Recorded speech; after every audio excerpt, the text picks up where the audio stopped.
Tool kit 2 के हिसाब से वो हम आपको बता रहे हैं, जिसमें सबसे जो आसानी से समझा जा सकता है वो ये है कि आपको लोग ना समझ पाएं कि आप पाकिस्तान परस्त हैं, आप पाकिस्तान से आए हैं। एनपी सिंह सर, इस टूल किट को कैसे समझें? ये टूल किट साफ साफ बताता है जिसका इस्तेमाल पहलगाम हमले के लिए किया गया, वो साफ साफ बताता है कि बाकायदा बहुत वक्त से इसके लिए पाकिस्तान के अंदर प्लानिंग चल रही थी, इसके लिए ट्रेनिंग दी जा रही थी। जी बिल्कुल, देखिए जो टूल किट में जिस तरह से इन्होंने ये इतनी सातिर तरीके से और एक प्लानिंग के तहत जो ये कि भाई उनसे घुल मिल जाएं, उनके तरह रहें, उनका पहनावा हो, कोई ऐसी चीज ना हो, कोई साहित्य ना हो, पोशाक इस तरह की हो ताकि लोग शक ना कर सकें। तो इस बार प्रधानमंत्री ने स्पष्ट कहा है कि जो सूत्रधार हैं, गुनाहगार हैं, पनाहगार हैं, कोई नहीं बचेगा और कल्पना से परे उन्हें सजा दी जाएगी।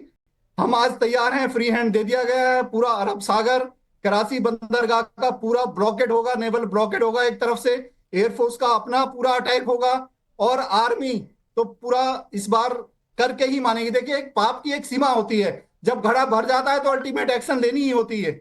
सो हमारा बिल्कुल स्पष्ट है कि यदा यदा ही धर्मस्य है। देखिए, हम बताते हैं कि जब जब कोई एक लिमिट पार कर जाता है तो कोई ना कोई आता है और उस पाप का नाश करके जाता है। ये समय आ गया है, इनके पाप का घड़ा भर गया है। इन्होंने जो भी आतंकवादी, जो भी इनह्यूमन जो एक्टिविटीज ये लगातार करते आ रहे हैं, जो भारत के प्रति, हिंदुस्तान के प्रति, अपने नागरिकों में, सेना तो है ही, सेना और कट्टरपंथी मिलकर जो है नागरिकों को भी उस तरह से कंडीशन कर देते हैं कि हमें इन्हें खत्म करना है। गजबा हिंद की बात करते हैं, अब इनकी नींदें उड़ी हुई हैं क्योंकि इन्हें पता है कि हम इतने शांति प्रिय हैं, हम विश्व में पाप का घड़ा भर गया है। समझ रहे हैं आप? पाप का घड़ा भर गया और हिंदुस्तान की परंपरा है कि जब पाप का घड़ा भरता है ना तो उसको बकायदा हमें हटाना भी बहुत अच्छे तरीके से आता है, और अब भारत उसी मोड में है। इसलिए जिस तरह से आप लोगों के दिन का चैन और रात की नींदें उड़ी हुई है ना, घंटे गिनने शुरू कर दीजिए। अल्हम्दुलिल्लाह, हमारी ना दिन का चैन गया है और ना रात की नींदें उड़ी हैं। तो फिर रात में प्रेस कॉन्फ्रेंस क्यों हो रही है? बंकर में मुनीर क्यों छुपे हुए हैं? आर्मी ऑफिसर्स ने अपनी पत्नियों को विदेश क्यों भेज दिया है? अस्पताल में आपके सियासतदान क्यों भर्ती हैं? तैयब खान, जर्नलिस्ट ने इस चीज की मजम्मत की है जिसके साथ हम एफिलिएटेड हैं। हमने तो इंडिया में भी सहाफ़ियों के खिलाफ कोई अगर जुल्म होता है, जबर होता है, उसकी भी हम मजम्मत करते हैं। कहां तक सच है? प्रधानमंत्री शहबाज शरीफ को लूज मोशन हो गया है, बवासीर हो गया है। सुना है मैंने कि अस्पताल में तुम्हारे प्रधानमंत्री, यदि सच है ये, यदि प्रधानमंत्री का बवासीर हो गया है, तुम्हारा जनरल मुनीर बंकर में छुपा है, तुम्हारे जनरल्स की बीवी भाग गई है, तुम्हारे फौज में रिजिग्नेशन हो रहा है, लोग छुट्टी जाना चाहते हैं, लड़ना नहीं चाहते, तो कैसे लड़ोगे? लड़ोगे कैसे? गधों घोड़ों से कैसे लड़ोगे बताओ? अरे तुम लोग खाली आतंकवाद कर सकते हो। अरे तैयब, हमारे यहाँ के जो रिटायर्ड ऑफिसर जो मेरे साथ बैठे हैं ना, इनके अंदर भी इतना जोश और जज्बा है कि इन्हें मौका मिले तो अभी जाकर पाकिस्तान के ऊपर चढ़ाई कर दे। तो सोचो जो सर्विंग ऑफिसर है उनके मन में मोदी जी ने ठीक कहा कि इस बार जो वैल्यू टारगेट्स है उसको बर्बाद करना है। तैयब, आपके घर में कौन कौन है जरा मुझे बताइए कि आपने भी अपने परिवार की महिलाओं को बाहर भेज दिया है? तैयब, ठीक है तैयब, आपके परिवार में कौन कौन है? क्या आपने रखा हुआ है कि आपने भी भेज दिया है? राइट लोगों से छीन रहे हैं, तैयब, आपके परिवार में कौन कौन है? अरे तैयब, हमें भाषण दे रहे हैं, इतना ना करें। रिकॉर्ड प्लेयर आपका ऑन हो जाता है क्या? फिर रुकता नहीं बटन दबाने से? हुकूमत है मोदी की और मोदी आरएसएस की। रट के आए हो जवाब? तैयब, जवाब रट के आए हो क्या? रुक ही नहीं रहे। किसी भी आर्मी ऑफिसर का तैयब, आपके घर में आपने अपने घर वालों को कहीं भेज दिया है कि पाकिस्तान में ही है? कहाँ भेजेगा ये मरेगा पैसे इतने होंगे नहीं कंगाल पाकिस्तान के पास, इतना पैसा सिर्फ जो आपके शीर्ष अधिकारी है उन्होंने भेजे हैं। नाव पे बैठ के निकल जा तैयब, नाव पे बैठ के निकल जा, नहीं तो मरेगा। नाव पे बैठ के निकल जा, जैसे तुम्हारे फौजी जनरल्स निकले हैं, निकल जा चुपके से, तो मरेगा तू। अभी तो यंग है, अभी दुनिया तुमने क्या देखा है, पिछले कहीं से निकल जा। अच्छा तैयब, जरा बताइए तो पाकिस्तान में क्या हालात है आजकल? क्या चर्चा चल रही है वहां सड़कों पर? तैयब, हमें जुमहूरियत का भाषण दे रहे हैं। तैयब, क्या चर्चा चल रही है पाकिस्तान में? क्या हालात है? मतलब आप लोगों में इतना डर और इतनी बुज़दिली है कि आप लोग बुज़दिली है पाकिस्तान में, डर है। तुम तो बड़े ब्रेव हो ना। 93,000 प्रिजनर्स तुमने सरेंडर किया था, एम्यूनिशन रहते हुए, हथियार रहते हुए 93,000 प्रिजनर्स सरेंडर किया था। अरे काहे, तुम लोग कायर देश हो, तुम लोग लड़ाकू नहीं हो। तुम लोग चूड़ी पहन लो, सेना को बोलो चूड़ी पहन ले, सलवार कुर्ता पहन ले, वो लड़ नहीं सकती, वो खाली आतंकवाद कर सकती है। तुम्हारी सेना यही कर सकती है। तुम्हारे सेना के पास गट्स नहीं है बैटलफील्ड में हमारा सामना करें। अरे तुम लोग कैसे देश हो? कारगिल वॉर में तुम्हारी सेना ने अपने फौजियों का डेड बॉडी लेने से मना कर दिया।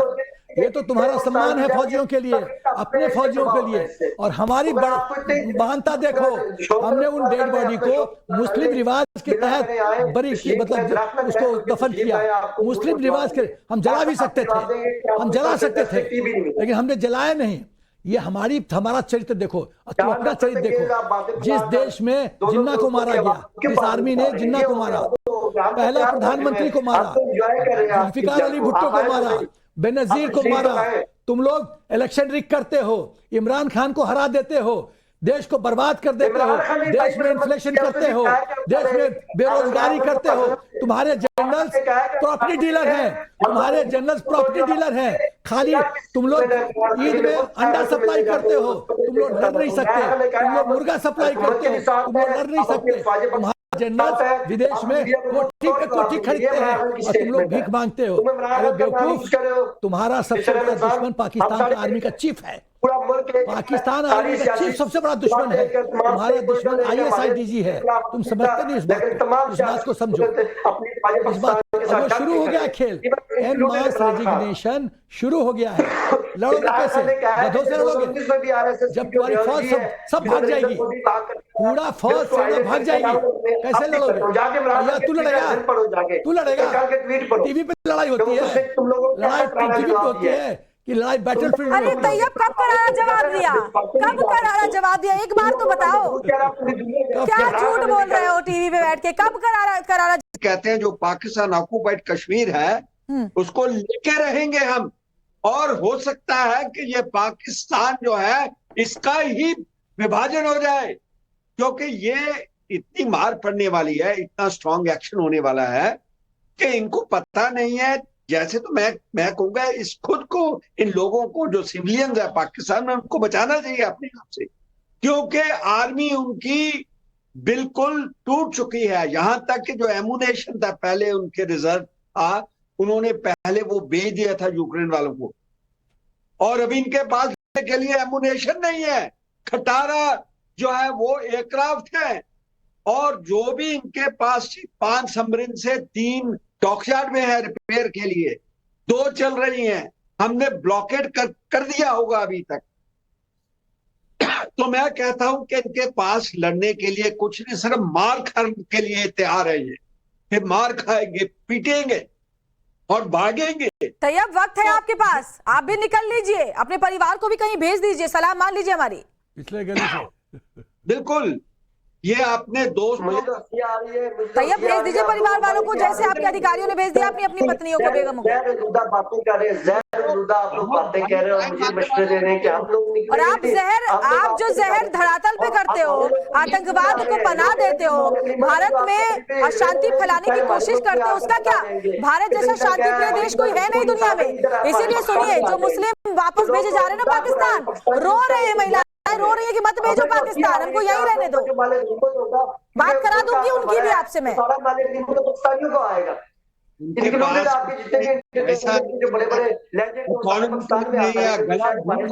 अरे आपके आगे खुद के जो लोग हैं ना तैयब, सुनिए, वो शहबाज शरीफ को बुज़दिल कह रहे हैं, कायर कह रहे हैं। जंग से पाकिस्तान में कभी घबराया न, पहले घबराया न अब घबराएगा। अगर कोई किसी किस्म में इंडिया ने जंग मुसल्लत की तो उसको मुंह तोड़ जवाब देंगे। अरे मुंह तोड़ जवाब देंगे क्या? पहले कैसे दोगे? पहले कब दिया था जवाब? सीख भी नहीं है, पहले कब दिया था जवाब? तैयब बताओ तो, एक बार बता दो, किसी एक युद्ध में बता दो कि पाकिस्तान ने जवाब दिया है, बताओ जरा।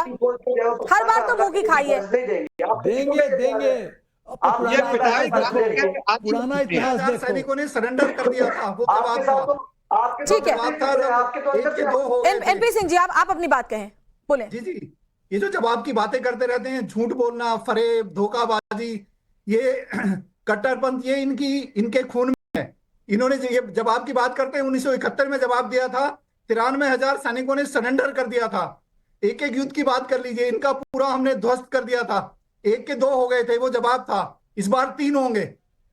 तो जिसका जो फंडामेंटल है वो झूठ पर आधारित है, जिसका फंडामेंटल है एहसान फरामोशी इतनी पर अच्छी आधारित है। भाषा सर इनको समझ में नहीं आती है। आप लोग डिफेंस से हैं, इंडियन